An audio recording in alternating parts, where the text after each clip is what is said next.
News, सच जरूरी है।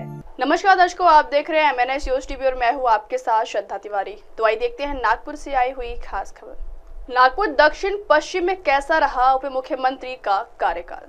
महाराष्ट्र में होने वाले विधानसभा चुनाव को फिर एक बार मद्देनजर रखते हुए दक्षिण पश्चिम नागपुर की जनता से सवाल किए गए। तो आइए सुनते हैं उप मुख्यमंत्री देवेंद्र फडणवीस का कार्यकाल संवाददाता प्राची के साथ।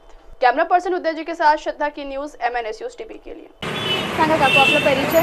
माझे नाव विमल जनार्दन मडावी, राहणार देखाडा।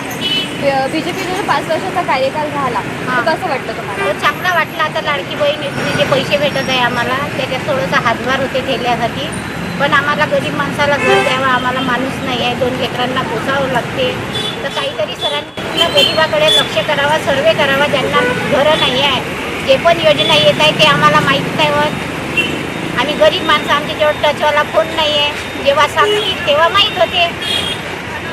अशा वर्करकडून माहीत होतं, हो, अन्यथा कोणत्याही प्रकारची योजना आम्हाला माहीत नाही होत। बायांसोबत बोललं तर माहीत होते, नाही तर नाही होत माहीत। तर लाडकी बहीण योजनेच्या पण आम्हाला उशीरच माहीत झालं, दिवसभर इथं असतो, माहीत नाही होत। तर आम्हाला अतिक्रममध्ये बी खूप त्रास देतात, पोटापाण्यासाठी पोसत आहोत ना आम्ही। तर सरकारनं काहीतरी गरिबांसाठी योजना काढावा, काहीतरी त्यांना व्यवस्थित जागा द्यावा, की अतिक्रमवाल्यानं उठवल्या नाही पाहिजे। धावपळ होते, एक लेडीज कुठं कुठं ठेला घेऊन हिंडणार आहे, ज्याला बोलवून हे करावं लागते। आम्हाला तर सर्वात अगोदर माझं एकच हे आहे, सरांना विनंती करते मी की जे गरीब लोक आहे, ज्यांना घरं नाही, त्यांचे सर्वे करावा आणि घरं द्यावा।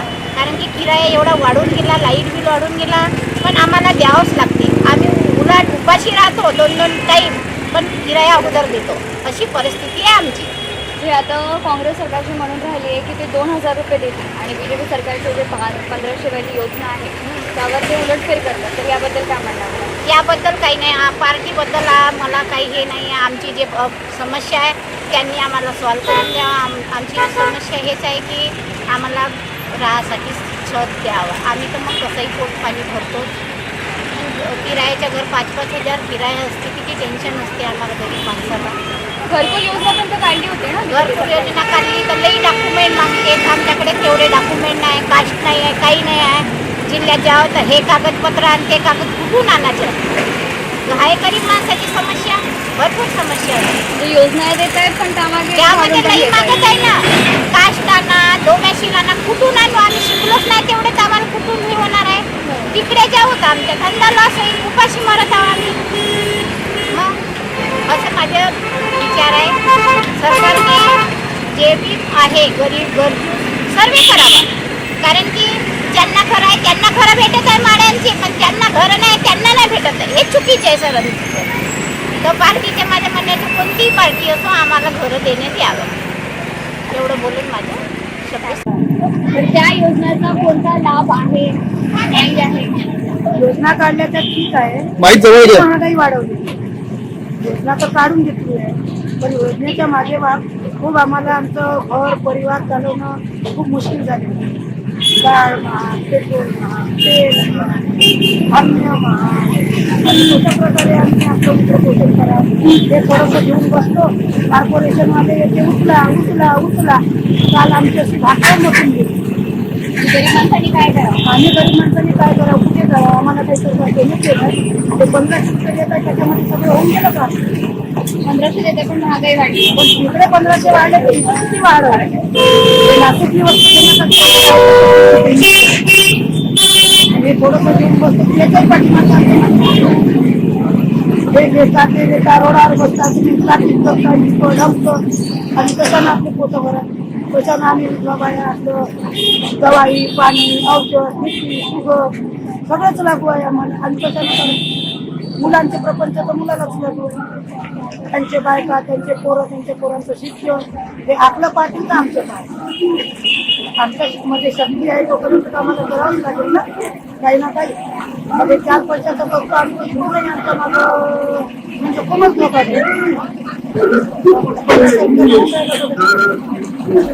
काहीच नाही होत आमचं। 1500 रुपये देऊन घेतले आणि खूप फायदा आहे। महागाई कमी करा ना. कांदे 70 किलो आहे, 70 किलो. मग कांदा कमी करा. 100 रुपये. तेल 140. हिरव्या भाज्या तेलच्या भाव कम. तेलच्या भाव कम. तेल सगळ्यात पहिले तेलच्या भाव कम. म्हटलं ना तेल महाग तेलाचं लोक खातात. हे आमच्या उपयोगाच्या वस्तू आहे, जास्त महाग करू. पैसे देऊन काय नाही होणार. काय होणार आहे 1500? का करणार आहे आम्ही? 1500 रुपये देताय ते बंद करा, पण सगळं काही ना स्वस्त करा. 1500 रुपये जे देत आहे हे योजना कॅन्सल करावी. आणि जे आहे आमच्या उदरपोषणाचं, आमच्या रसोईचं, आमच्या खाण्यापिण्याचं, ते आमच्या वस्तू स्वस्त पाहिजे.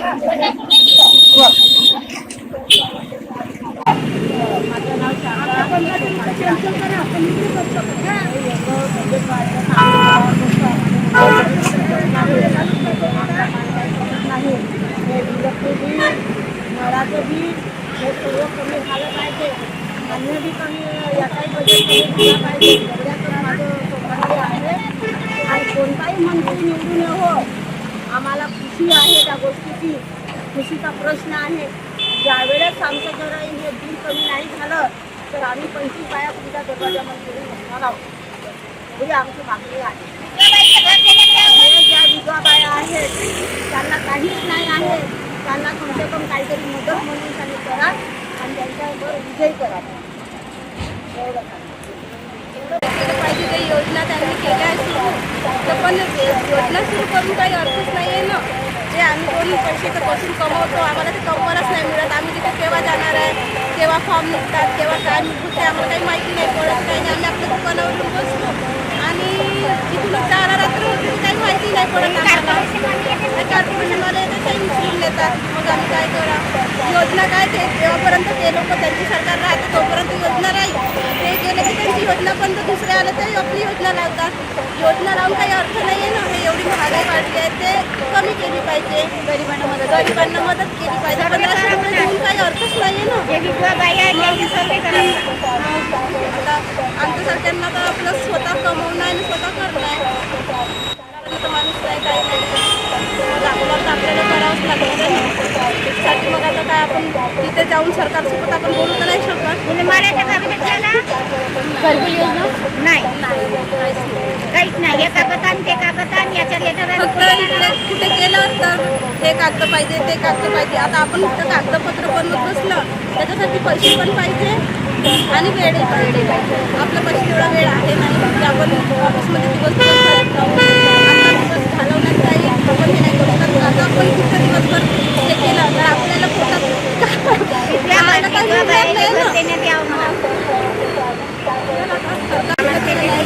मग एवढं आहे का जे सगळ्यांना गरज आहे ते सगळं व्यवस्थित झालं पाहिजे है ना. सरकारने जी लाईट योजना निकाली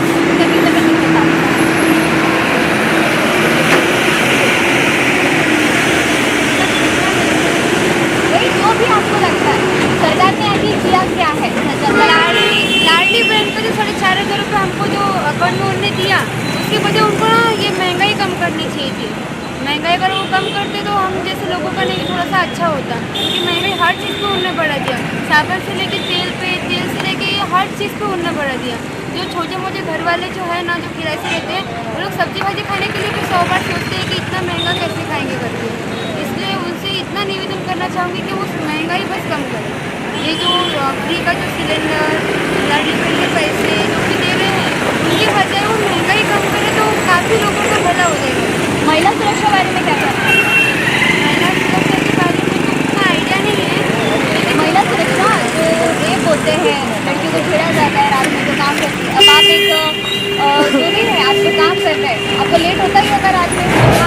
पुलिस के साथ साथ या फिर सरकार की तरफ से महिलाओं को क्या सुरक्षा दी जानी चाहिए कि वो लेट तक अपना काम कर सके, अपने पैरों पे खड़ी रह सके?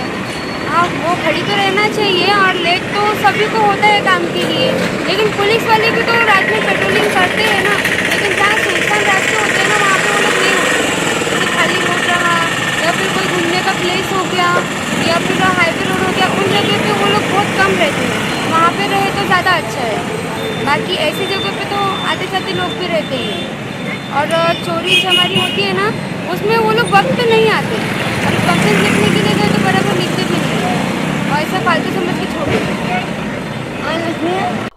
चला दर्शकों, ब्रेक से लौटने के बाद देखिएगा देश और दुनिया की तमाम बड़ी खबरें। बनी रही है MNS न्यूज़ टीवी पर। नमस्कार। जिला तथा सभी देशवासियों को माननीय प्रफुल्ल भाई पटेल की ओर से दीपावली की हार्दिक शुभकामनाएं। हाय हेलो नमस्कार, मैं हूं पंकज विष्णु और आप देख रहे हैं MNS न्यूज़। आप देख रहे हैं MNS न्यूज़, सच जरूरी।